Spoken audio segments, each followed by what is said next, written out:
в режимы, которые пришли на смену умеренно проамериканским, которые должны были быть заменены на абсолютно марионеточные, в Египте, в Тунисе, в частности, пришли исламисты, причем порой весьма радикальные.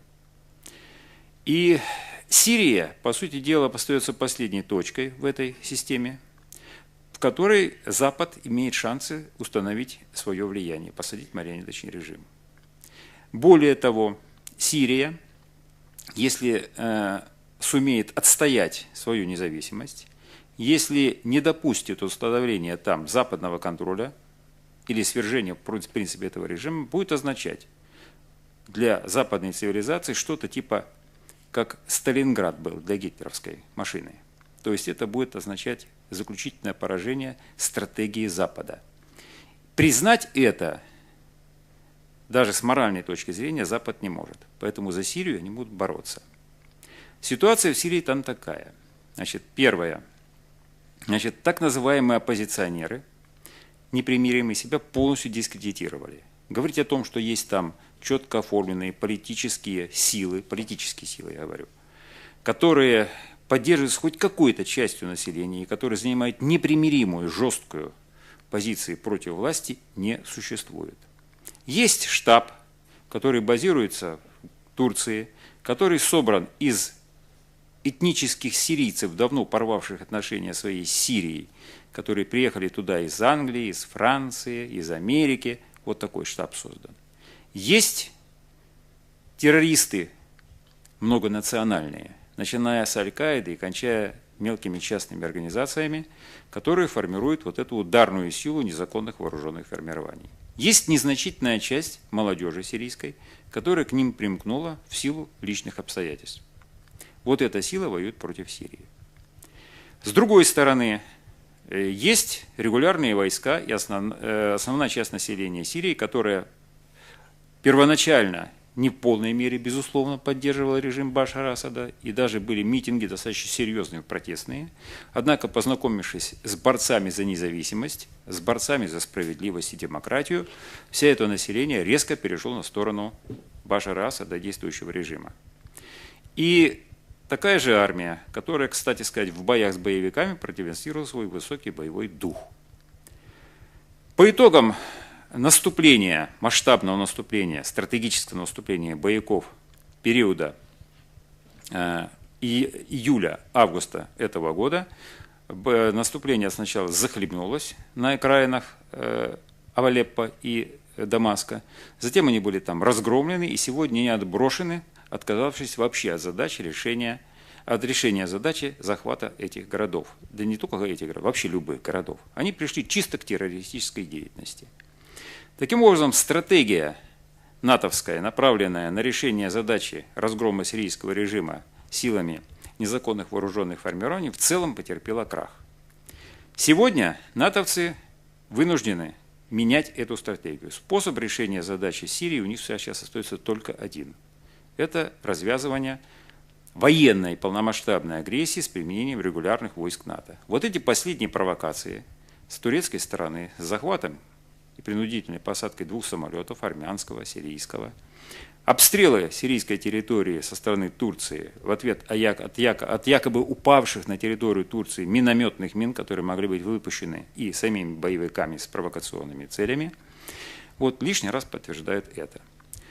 И с территории Турции, с военно-стратегического плацдарма, может осуществиться такое вторжение. Но, судя по всему, в первую очередь по признаку тому, что турки вдруг ни с того ни с сего признали, что ничего незаконного на захваченные вот этих сирийского самолета, снятых вот этого груза, ничего там противозаконного нет, турецкое правительство не очень хочет в это ввязываться. Поэтому ситуация у НАТО сейчас достаточно сложная. Учитывая потенциал вооруженных сил Сирии и их готовность сражаться, для разгрома сирийской армии нужно будет создать достаточно мощную группировку по не менее 1500 машин авиации, палубной, тактической, стратегической, не менее 500-тысячной группировки сухопутных войск, соответствующие корабельные группировки, не менее нескольких миллионов тонн снабжения, чтобы решить эту операцию, установить территориальный контроль над Сирией. Сейчас НАТО такими возможностями не обладает. Поэтому надо полагать что в отношении Сирии сейчас будет продолжаться нарастать напряженность, будут усиливаться различные провокации. Я не исключаю, что по отношении Турции будут предприняты под именем сирийцев провокации с тем, чтобы подвигнуть Турцию на войну против Сирии. Я это не исключаю. Вот. Сделаны они будут отнюдь не сирийцами, а той же Аль-Каидой. Поэтому я полагаю, здесь за этим надо следить и четко отслеживать. Что касается Ирана. С Ираном есть целый ряд проблем. Ну, во-первых, я хочу сказать, разговор, конечно, про ядерное оружие Ирана – это все блеф. Просто сразу же фиксирую. Сами натовцы говорят, Иран больше, чем на 20% обогатить уран не может. Для того, чтобы создать ядерную бомбу, надо его обогатить до 95%. То есть до Ирана, до ядерной бомбы далеко. А вот 20% обогащенный урановый стержень для применения в атомных электростанциях вполне приемлемый. Вот. Поэтому разговор о ядерной программе урана лишь повод, точно такой же, как и повод о оружии массового поражения Саддама Хусейна, которого там днем с огнем не нашли. Иран опасен для Запада одним. Это шиитский центр, который консолидирует шиитский ислам на традиционных исламских ценностях, противостоящих Западу. А это означает, что ограничение доступа к ресурсам ко всего этого региона. Вот чем он опасен, поэтому они готовятся к драке против Ирана. Но напасть на Иран военной силой, опять-таки, примерно по тем же соображениям, что и с Сирией, очень проблематично. Для этого нужно создать мощную группировку войск, еще больше, чем против Сирии, причем раза в 1,5.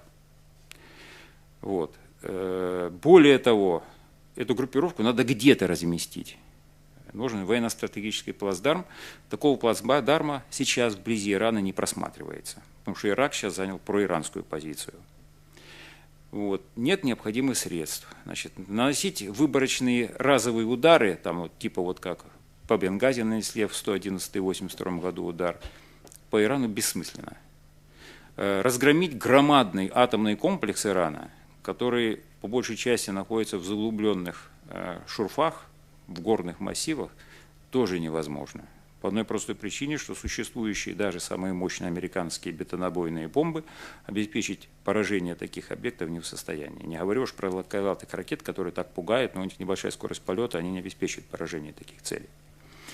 Поэтому военная операция против Ирана на данном этапе маловероятна. Возможны лишь демонстративные удары с сомнительными последствиями для тех, кто ударяет, но не для Ирана. Вот. Я полагаю, что в основном основная ставка будет делаться на экономическое давление. Вот. Будет нарастать информационная война против Ирана. И я полагаю, что будет проводиться интенсивная работа, это достаточно длительная, тяжелая работа по формированию в Иране пятой колонны с целью свержения иранского правительства путем по модели Ливии, Египта или Туниса.